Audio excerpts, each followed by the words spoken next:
Well, we are going to close this this screening of my trailers with a trailer on Roberto Zurbano. I will give you a little, very brief view on who he is. In my understanding, Roberto Zurbano is perhaps the sharpest and scholar on racial issues in Cuba. And he is very honest, and he's very well known. In 2013, he was giving a tour of talks. In fact, we brought him here about 2 years ago, 2 or 3 years ago. And the New York Times asked him to write an article on racism in Cuba. So he wrote an article. It wasn't really, I would say, horribly critical, but he's an honest person. So it was brief, and he has said much stronger things at other occasions, even in Cuba. And he had the position as the editor, the head editor of the press for Casa de las Americas, which is like the cultural center, epicenter not only for Cuba, but for all Latin America.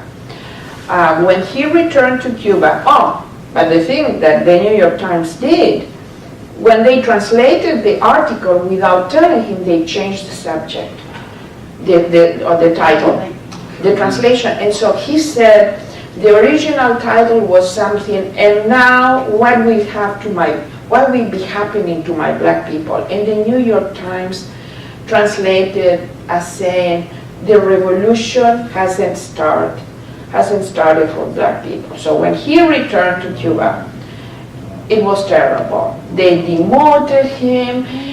They have tried to really, how can I tell you, not to bring him to anything that shows how brilliant he is, really. It has been very, very hard. In fact, this is the first time that I'm showing in public something of what I have done on him. The documentary I have on him is an amazing testimonial, which I'm not able to show yet. But I want to share this with you, so you have a little bit of a view on who he is. His name is Roberto Zurbano. Here he comes.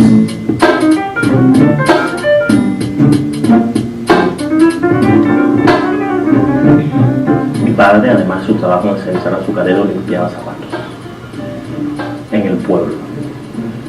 Yo veía eso con cierta naturalidad porque tenía otros amigos que sus padres también eran limpiabotas. Pero en realidad el oficio de limpiabotas es un oficio que tiene que ver con la pobreza.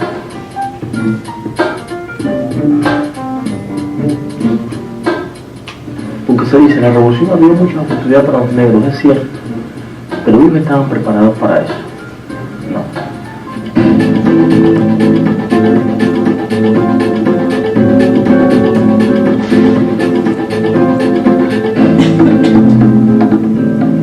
Cuando publiqué mi artículo en el New York Times, hubo una construcción de un Zurbano contrarrevolucionario, opositor, malagradecido a la revolución. Yo creo que hay que tener una agenda política para luchar contra el racismo en Cuba. Y parece ser que la intención del gobierno y las instituciones públicas en Cuba es luchar contra el racismo. La intención. Falta la estrategia. Se trata de cómo escribir las armas, cómo entregarlas responsablemente a nuestros hijos, pasarlas, que crezcan preparados para nuevos tiempos, porque... Okay, this is it. Thank you for coming. If you have any question, I'll be happy to answer.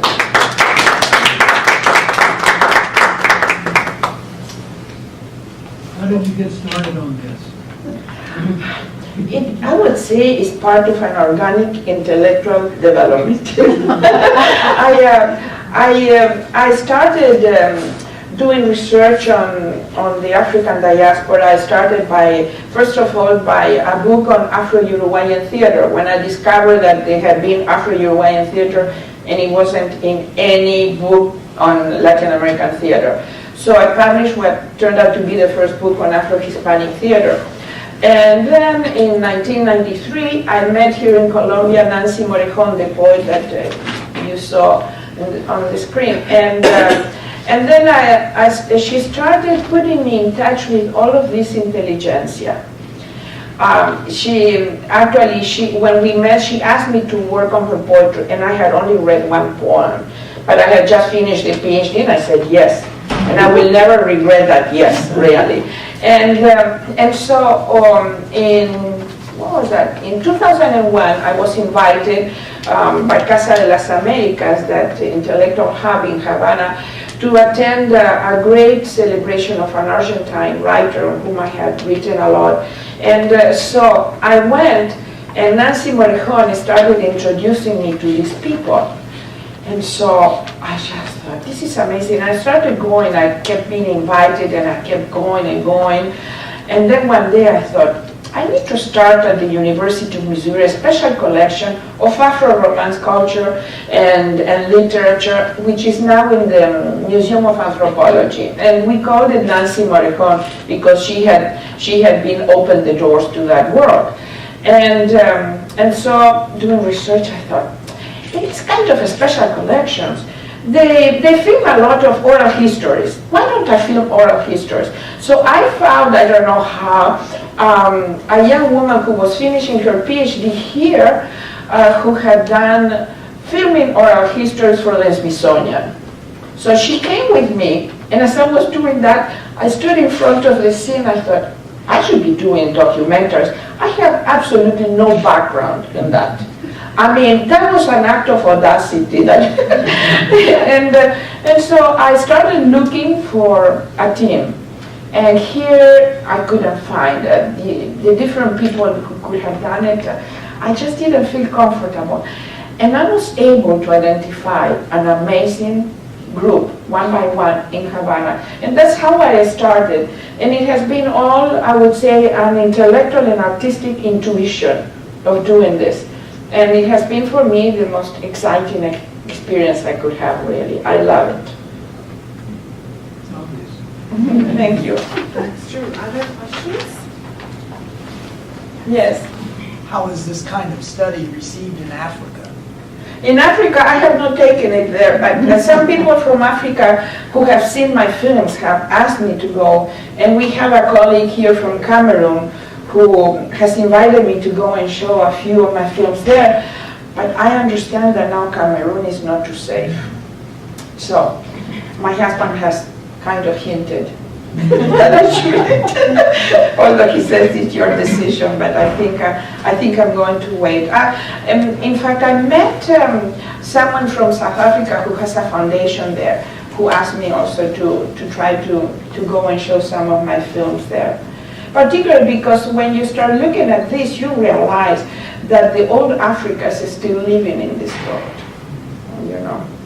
And I find that absolutely fascinating. Other questions? Yes. Can you do a True False film festival on your documentary sometime? Yeah, I would love it. In fact, in San Francisco, there was a little festival of my documentaries. In Havana, there has been. There is a woman who has a wonderful cultural center in New York who has asked me, and I would be happy to do it because I think that it gives such an amazing view of that world, you know, and at the same time, the thing is to keep in mind these people are having a hard time yet. Okay, but when you think one of the poets I have really worked a lot on, she, when the revolution succeeded, she was a cook. And, I mean, she's still very, very poor, but she has become an amazing poet. I did a bilingual anthology we published about 2-3 years ago that won the first one, the #1 award in the world as anthology bilingual edition. You find these kind of people, like you saw Choco, you know, he came from the poorest background. And I mean, and these people are incredible. There is a soul there, you know, that is responding to this. And actually, many people have want me to do documentaries, and I have been careful, very careful in choosing the subjects of my documentaries.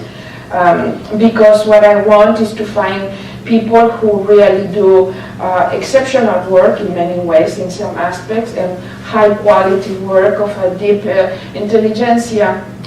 But I also want them to represent, something important from the world. And so far, that's what I have been trying to do. But I had a documentary here I did on Elliot Battle that won several awards, and now we're trying to complete one on Michael Middleton, which is coming along well. It will be to be screened here, I think, sometime in September. Very good. Yes. Last Are question. these Go ahead. people somewhat isolated from the Spanish influence from the Cubans, or how do they retain this, through education, or? It is through oral communication. They are not isolated by any stretch of the imagination. I think interracial relations are very different in Cuba from here. Very, very different. And even the sense of identity in the United States is genetic. One drop of African blood, that person is African American. But in Latin America, it's really phenotypical. The person loses the trait, it's what? Yes, Paine. That's what fascinates me. I went to Cuba, as you know, because my wife wanted to go to Cuba. And I said, And I loved this experience. And one of the things that I think is most striking is just the body language of persons of African background in Cuba, particularly older people. I think younger people here are more comfortable, but that kind of, I don't know, the thing that, what's his name, Ralph Ellis and some of the American writers talk about, the kind of invisible barriers. It doesn't seem as intense there at all. No. It's very, very different. I feel very, very comfortable there. But I think that this kind of work is very welcome in Cuba. Very fortunate. Well, thank you so much today for coming. We so appreciate the hard work, and we so appreciate having you at our university. So do come back. We have our next presentation. We're going to keep having them all semester long. We have Tina Bloom, who's incredible. She has started a program that takes the students in the School of Nursing to Ghana. So a lot of this experiential learning we're trying to do. We have a scholar, Ravina, a doctoral student as well, who's going to present. And then in April, we'll have a professor coming from KU. And then, I'm not sure if many of you have heard of this, but at the University of Missouri, we have a really great relationship with UWC, and we have a whole partnership with faculty members are encouraged to partner with their counterparts at UWC. So Brian and Michelle will come talk about their project and what they're really working on as well. So that at the end of the semester, we show them a great breadth of what is happening on our campus in regards to Africanism and Latin American as well. So, thank you so much for coming today. We do have some snacks and food in the back. You also had copies of a quick survey. We would love to have your input. It is really helpful to us as we get financial support, but to hear from you about what changes to do as well. Many thanks. So have a great day and please stay warm. Thank you very much.